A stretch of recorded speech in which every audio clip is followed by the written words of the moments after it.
Hello दोस्तों, कैसे हैं आप सब? दोस्तों, आज हम बात करेंगे प्रदोष व्रत की व्रत कथा के बारे में। तो चलिए वीडियो शुरू करते हैं। एक गांव में एक बुढ़िया रहती थी। वो अपनी भरण पोषण के लिए प्रतिदिन जो थी वो भीख मांगने और जो भी मिलता उसे अपनी भूख शांत करती थी। ब्राह्मणी जो थी वो कई वर्षों से प्रदोष व्रत का पालन करती आ रही थी। एक बार ब्राह्मण का पुत्र त्रयोदशी तिथि पर गंगा स्नान के लिए निकला। स्नान कराकर जब वह अपने घर की ओर आ रहा था तो रास्ते में उसका सामना कुछ लुटेरों से हो गया। लुटेरों ने उसका सारा सामान छीन लिया और वहां से फरार हो गए।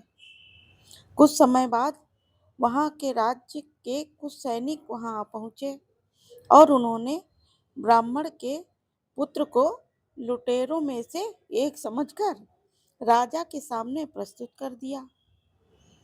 अब राजा ने उसको लुटेरा समझकर और उस ब्राह्मण युवक को की दलील सुनने बिना ही उसे कारागार में डाल दिया।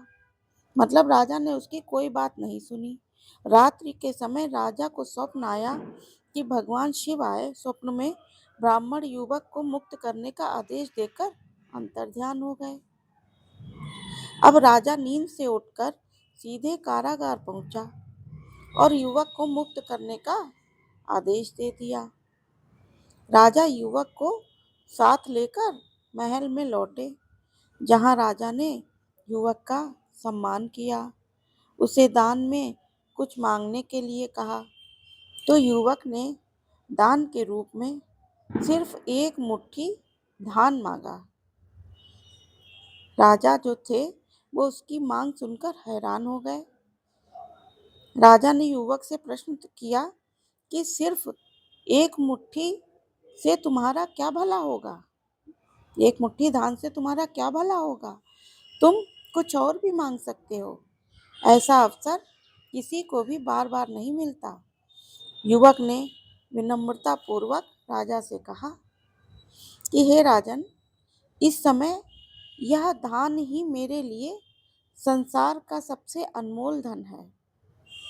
मैं इसे अपनी माता को दूंगा, जिससे वह खीर बनाकर भगवान शिव का भोग लगाएगी और फिर इसे हम दोनों ग्रहण कर लेंगे और अपनी भूख को शांत करेंगे। राजा मतलब युवक की बातों को सुनकर बहुत प्रसन्न हुआ। उसने अपने मंत्री को आदेश दिया कि ब्राह्मणों को दरबार में सम्मान के साथ लाया जाए। मंत्री जो थी मतलब ब्राह्मणी जो थी उसको लेने सैनिक पहुंचे और उसको सैनिक दरबार ब्राह्मणी को लेकर पहुंच गए। सारी बातें ब्राह्मणी को बताई कि उसके पुत्र की प्रशंसा करते हुए मणि के पुत्र को अपना सलाहकार नियुक्त किया। जो ब्राह्मणी थी उसके पुत्र को सलाहकार नियुक्त किया। इस प्रकार निर्धन ब्राह्मणी और उसके पुत्र का पूरा जीवन ही बदल गया। तो दोस्तों, ये थे प्रदोष व्रत की कथा। ऐसी ही और कहानियों के लिए आप भक्ति टॉक्स को सब्सक्राइब करें और वीडियो को लाइक करें। धन्यवाद।